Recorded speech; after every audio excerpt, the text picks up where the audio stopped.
UP के सुल्तानपुर में मंगेश यादव के एनकाउंटर को लेकर नया तूफान खड़ा हो गया है। क्योंकि मरने वाला डकैती का आरोपी यादव है, इसलिए समाजवादी पार्टी ने आरोप लगा दिया कि यूपी में जाति देखकर एनकाउंटर हो रहा है।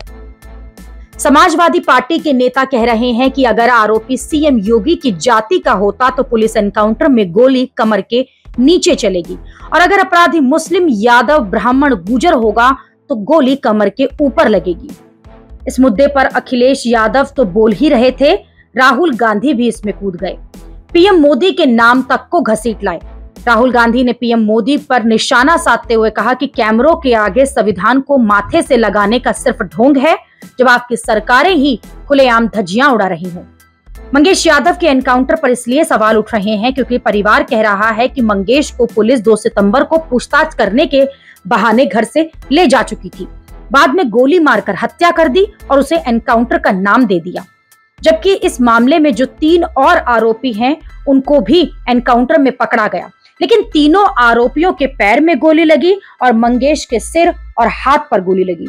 लेकिन पुलिस का वर्जन ये है कि 5 सितंबर की सुबह मंगेश आरोपियों के साथ बाइक पर भाग रहा था। पुलिस ने रोका तो उन्होंने फायरिंग की और जवाबी फायरिंग में वो मारा गया। परिवार के आरोप गंभीर हैं। अखिलेश यादव परिवार से फोन पर बातचीत कर चुके हैं, कोर्ट और मानवाधिकार आयोग से अपील कर चुके हैं। 28 अगस्त को सुल्तानपुर में एक ज्वेलर के यहाँ 1,35,00,000 की लूट हुई। मंगेश यादव को उसी डकैती में आरोपी बनाया गया था। जिस ज्वेलर के यहाँ ये डकैती हुई उसका दावा है कि लूट का सामान उसे वापस नहीं मिला है।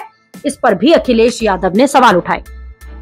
अखिलेश यादव ने कहा कि सवाल ये है कि लुटेरों से लूट का माल किसने लूट लिया?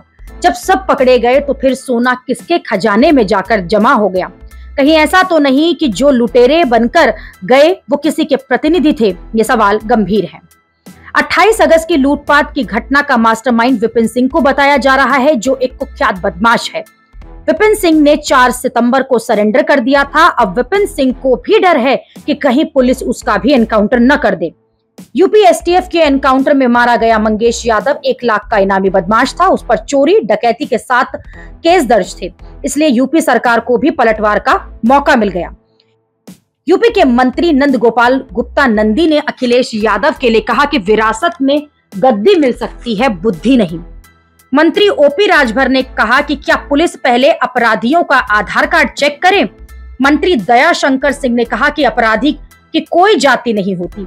उधर कांग्रेस नेता सुरेंद्र राजपूत ने पूछा कि क्या यादव होना गुनाह हो गया है? इन सब के बीच ब्रजभूषण शरण सिंह ने भी यूपी में हुए एनकाउंटर पर सवाल खड़े कर दिए हैं। ब्रजभूषण शरण सिंह ने कहा कि पुलिस पैसे और प्रमोशन के लिए एनकाउंटर करती है। यूपी में 10 सीटों पर उपचुनाव होने हैं, इसलिए वहां पर मुद्दे पर भयंकर घमासान मचा हुआ है। यूपी में ओबीसी वर्ग में यादव जाति का दबदबा है और इसे समाजवादी पार्टी का कोर वोटर माना जाता है, इसलिए भी इस एनकाउंटर पर राजनीति बहुत बढ़ गई है। योगी सरकार इन्हीं एनकाउंटर के आंकड़े दिखाकर प्रदेश को सुरक्षित रखने का दावा करती है और उसी आधार पर वोट भी मांगती है। लेकिन अखिलेश यादव और राहुल गांधी ने एनकाउंटर को जाति से जोड़कर योगी सरकार के लिए नई परेशानी खड़ी कर दी। शायद इसलिए अब इस एनकाउंटर के मजिस्ट्रेट जांच के आदेश दे दिए गए हैं। 15 दिन में रिपोर्ट आएगी।